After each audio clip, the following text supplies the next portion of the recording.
មកបងប្អូនថ្ងៃបុណ្យនៃក្តីស្រឡាញ់ខ្ញុំផ្ញើផ្លូវមន់ជូនដល់បងប្អូនម្នាក់មួយបងប្អូនអ្នកដែលអូសវីដេអូឃើញ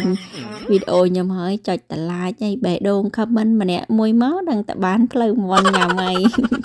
បើមិនសុខចិត្តទេខ្ញុំភ្លក់ឲ្យបងប្អូនមើលទៀតណែឃើញឯងផ្លូវមន់ឆ្ងាញ់ណាស់នេះផ្លូវមន់បំពងគេលក់នៅអាមេរិកនេះបងប្អូនចាញ៉ាំផ្លូវមន់ហើយត្រូវគូជាមួយនឹងជ្រក់ចាថ្ងៃនេះនឹងគឺថាមកទិញគ្រឿងទេសសម្រាប់ស្លស្លុក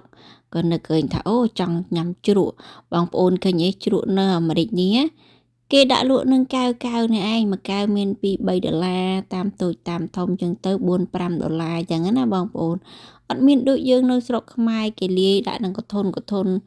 អីឲ្យយើងភ្លក់បានតាមចិត្តអីអត់មានទេបងប្អូនហើយព្រោះជាតិតែបងប្អូនតែញូទៅហើយកៅណាឆ្ងាញ់មិនឆ្ងាញ់ចំណាំខ្លួនឯងទៅកៅណាមិនឆ្ងាញ់លើក្រោយកុំមកទិញទៀត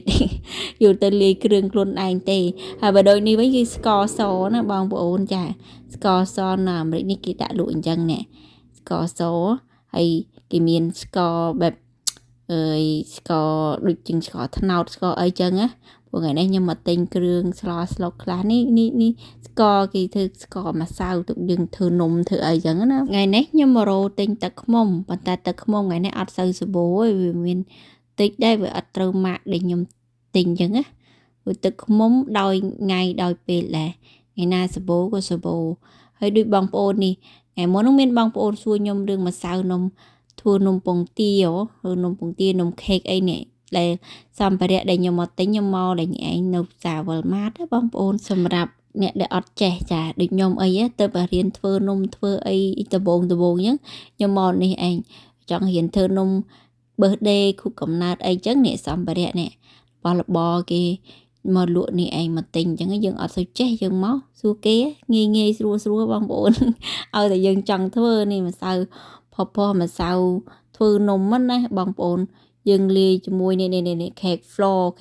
បងប្អូននេះម្សៅដុតនំខ្ញុំទិញអាម៉ាក់នេះឯងយកទៅដុតធ្វើនំពងទារសជាតិ Castella អីហ្នឹងម្សៅម៉ាក់ហ្នឹងដុតទៅឆ្ងាញ់ណាហើយមកដល់កលេចលេងនេះតិចបងប្អូនហើយដើរថតតនេះមកឆាច់តនោះមកឆាច់មកប្រទេសចំកន្លែងគេលក់ផ្កាអគីដេបងប្អូនមើលពណ៌នេះខ្ញុំកលេចមកមើលឃើញពីពណ៌នេះស្អាតចម្លែកខុសគេនេះបងប្អូនឃើញទេខ្ញុំតែឃើញមើលពណ៌គេពណ៌អីមិនដឹងទេបងប្អូនពណ៌ទឹកប៊ិចលាយពណ៌កាច់ឈូកអីសអញ្ចឹងស្អាតឃើញរាល់ដងតែមានតែគេលក់ពណ៌ pink ពណ៌អីពណ៌លឿងដល់ពេលកលេចគឺឃើញនេះបងប្អូននេះពណ៌នេះខ្ញុំចាប់ចិត្តមែនទែនហើយពីពណ៌ហ្នឹងថ្លៃជាងគេចាខុសពីពណ៌កាច់ឈូកពណ៌លឿងពណ៌ស្វាយអីពណ៌សនេះបងប្អូនចាមកដើមពីពណ៌ប្លែកមិញហ្នឹងមកដើម$20បើពណ៌លឿងពណ៌អីនេះមកដើមមកតូងគេតែ$16-17ទេនេះតែពណ៌គេនេះណែតម្លៃខ្លួនគេវិញ$20តែមើលតូងហ្នឹងឯណាបងប្អូននេះគេមានផើងគេចានេះមានផើងគេចឹងដាក់លក់មកតូង$20ការអុកគេតែពណ៌គេវិញញាក់សាច់តែម្ដងស្អាតខ្លាំងណាស់បងប្អូនណាមួយតូង$20ណាខ្ញុំអត់ដែលទិញអុកគេដេយកទៅដាំអត់ដែលទិញដាំដឹងថែមិញហើយបងប្អូននេះពណ៌កាច់ជូកអូយមុនថ្ងៃបុណ្យក្តីស្រឡាញ់មួយថ្ងៃពីរថ្ងៃរហូតដល់ថ្ងៃបុណ្យក្តីស្រឡាញ់ហ្នឹងគឺនៅតាមផ្សារគេដាក់លក់ផ្កាច្រើនហើយមកដល់ហ្នឹងដូចបងប្អូនបានឃើញហ្នឹងក៏ឆ្លៀតចូលមកទិញសាច់មាន់តិចសិនចាក្មេងៗគេយក French fry អីចឹងទៅខ្ញុំក៏ជ្រើសរើសយកផ្លូវមាន់អីទ្រូងមាន់អីហេបងប្អូនមានរសជាតិច្រើនណាស់ហើយមកដល់នឹងគេថាមកដល់ឡានភ្លក់តិចសិនចាឲ្យអ្នកលក់កុហកយើងបានហើយយើងភ្លក់ឆ្ងាញ់ហើយលើក្រោយមកទិញម្ដងទៀត